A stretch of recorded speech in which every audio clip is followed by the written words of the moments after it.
सानी फेंकाई जे बोतल उठे जाए, दो घुट अंदर जाई तो गर्मी छूट जाए। अब सूटर सानी फेंकाई जे बोतल उठ जाए, दो घुट अंदर जाई तो गर्मी छूट जाए। हड्डी पसली से भरल पतसली नइखे करे के जतन, तो खोल के पायट के बटन रात भर खाइल जाई मटन। खोल के पायट के बटन रात भर खाइल जाई मटन।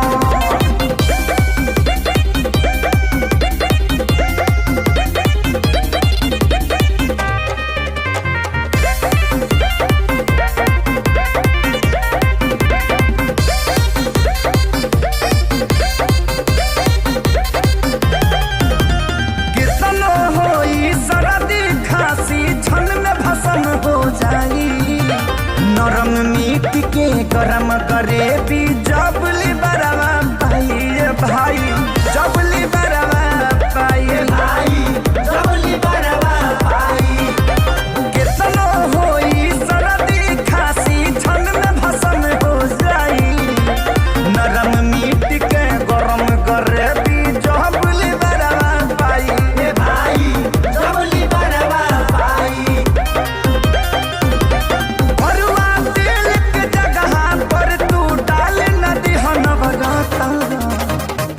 तो खोल के पायट के बटन जाते खाइल जाई मटन। खोल के पायट के बटन जाते खाइल जाई मटन।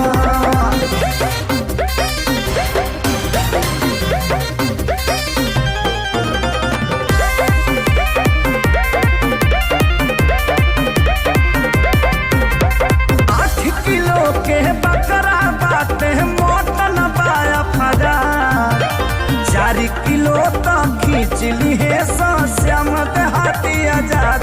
एक बेर खइलो के बाद, एक बेर खइलो के बाद 8 किलो के बकरा बाटे मोहतन बाया फरा। 4 किलो तो खींचली है श्याम देहाती आजाद। एक बेर खइलो के बाद, एक बेर खइलो के बाद